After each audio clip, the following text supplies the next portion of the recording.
Fala pessoal, bem-vindos a mais uma análise. Para quem já acompanha a fundo as raízes sociais das disparidades médicas, hoje a gente tem uma daquelas revisões essenciais. Vamos mergulhar num estudo incrível do Faro e do Pereira sobre a intersecção entre raça, racismo e saúde. A ideia aqui é fazer um verdadeiro guia de revisão acadêmica, pensado para estudantes e profissionais que querem entender de uma vez por todas como o peso do preconceito se transforma literalmente em doença no corpo humano. Vamos lá? O nosso roteiro de estudos de hoje é super direto. Vamos passar pela desigualdade de saúde, o racismo como um estressor crônico, detalhar os 6 mecanismos do racismo, analisar o famoso caso da hipertensão e, para fechar, falar sobre enfrentamento e psicologia clínica. Então vamos começar com a primeira parte, desigualdade, raça e saúde. Dando uma olhada logo na primeira página desse estudo, a gente já percebe de cara que a desigualdade social não é tratada aqui só como uma questão ética ou moral. Ela é apontada como o motor principal das disparidades na saúde.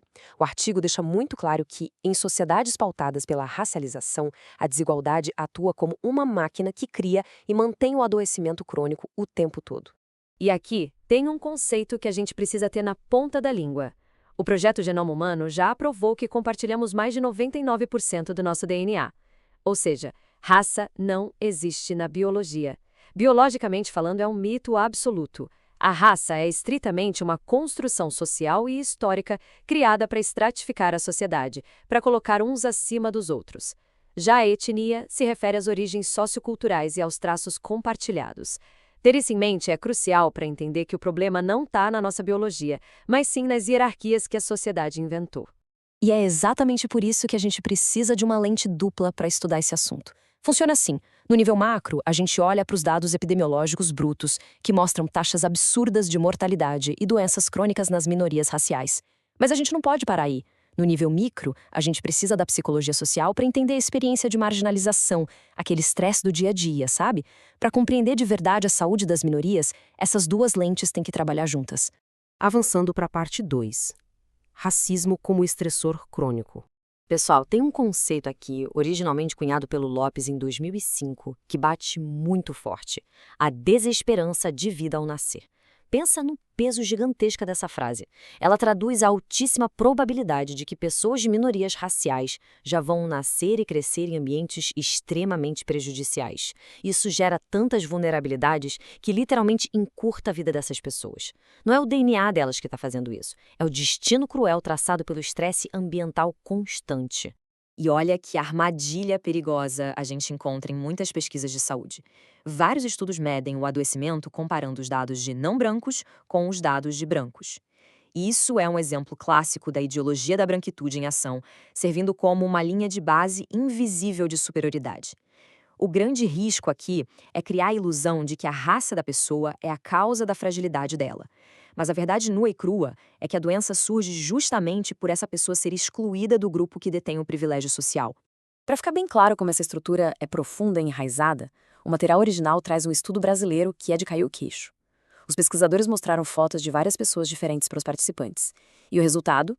Quanto mais a pessoa da foto era percebida como alguém de sucesso, mais a pele dela era descrita como sendo clara. Já o fracasso era associado aos tons de pele mais escuros. É o sucesso sendo literalmente embranquecido na mente das pessoas, o que prova o poder destrutivo do racismo internalizado. Isso nos leva à parte 3, os 6 mecanismos do racismo.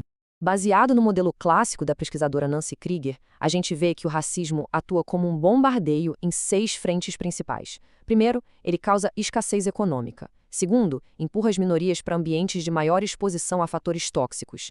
Terceiro, gera danos pelas conjecturas sociais e estigmas. Quarto, entrega um cuidado de saúde totalmente inadequado. Quinto, expõe a pessoa à violência e discriminação diretas. E sexto, induz uma autopercepção de saúde deteriorada. É um ataque crônico e sistêmico por todos os lados. Entrando na parte 4, o estudo de caso da hipertensão. Vamos analisar esses dados porque eles são um verdadeiro divisor de águas. Por muito tempo, a ciência tentou justificar a pressão alta na população negra com uma história de retenção genética de sal. Mas olha bem para essa tabela. Pessoas de origem africana apresentam taxas completamente diferentes dependendo de onde vivem. Negros nos Estados Unidos têm as taxas mais altas de todas. Só que negros vivendo no continente africano têm taxas menores até do que pessoas brancas nos Estados Unidos. Como assim genética, não é mesmo?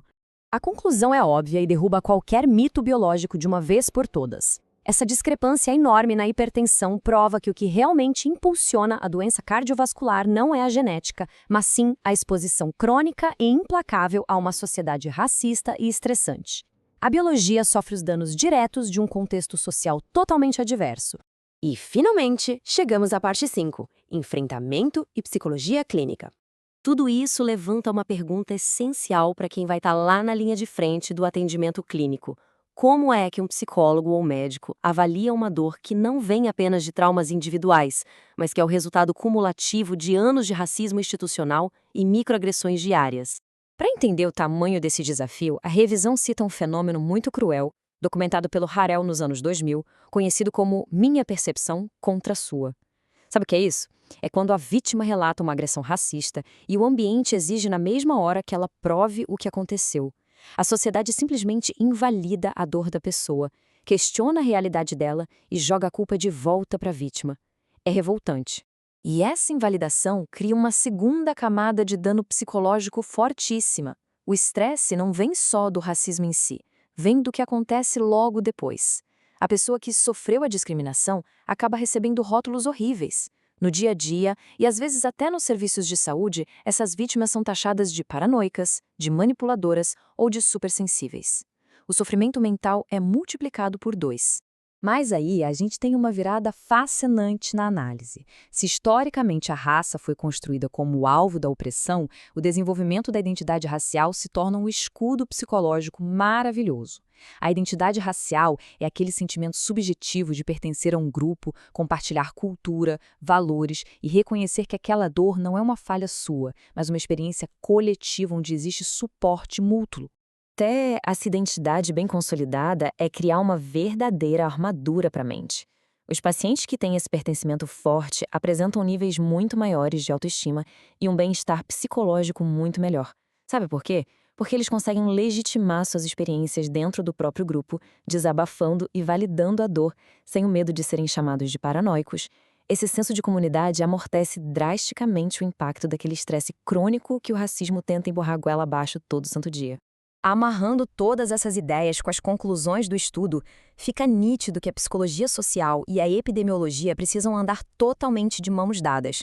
Entender esses determinantes psicossociais, como o estresse contínuo gerado pelo preconceito, é uma etapa absolutamente indispensável para planejar qualquer intervenção clínica que funcione ou qualquer política de saúde pública que seja de fato justa e eficaz.